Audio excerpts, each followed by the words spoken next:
നമ്മളിപ്പോ വെച്ച ചെറിയ പ്ലാന്റ് ഇതിപ്പോ നമ്മള് വെച്ചിട്ട് 6 മാസമായിട്ടുള്ളൂ. 2 പ്രാവശ്യം പൂ വന്നപ്പോ ഇനിയിപ്പോ പൂ നിർത്താൻ നിലക്കിപ്പോ നിർത്തുന്നുണ്ട്. കാരണം പൂ 2-3 വട്ടം പൂട്ട് ഇത്രയെങ്കിലും നമ്മള് കായ നിർത്തണമെങ്കിൽ വണ്ണം ഒന്നും കിട്ടും ഇങ്ങനെയും ബ്രാഞ്ചസ് ആക്കി കൊണ്ടുവരണം.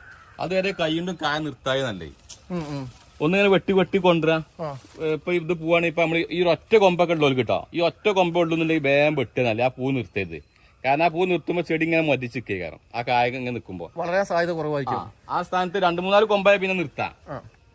അതായത് ഇപ്പൊ നമ്മൾ ഫസ്റ്റ് വാങ്ങുമ്പോ 900 രൂപ തയ്യാണെങ്കിൽ ഈ വലുപ്പം ആകെ ഉണ്ടാവുള്ളൂ. അപ്പൊ ഇതിന് പൂ വന്നാൽ ഉടനെ എന്ത് ചെയ്യാ പൂവാണ് കട്ട് ചെയ്തിടുക. എന്നിട്ട് എന്ത് ചെയ്യാം അപ്പൊ 2 മാസം കഴിയുമ്പോൾ പിന്നെയും പൂ വരും. അതും കൂടി കട്ട് ചെയ്യാം. അപ്പത്തിന് എന്താ ചെടി വളർന്നിട്ടുണ്ടാവും.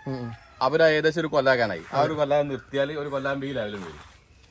അല്ല അത് പറഞ്ഞു കൊടുക്കുന്നല്ല. കാരണം നമ്മൾ സാധനങ്ങൾ വില പിടിപ്പുള്ള സാധനങ്ങൾ കൊണ്ടുവച്ചിട്ട് ഒരുപാട് ആൾക്കാർക്ക് അത് നശിച്ചു പോകുന്നതൊക്കെ പറഞ്ഞേക്കുന്നത്.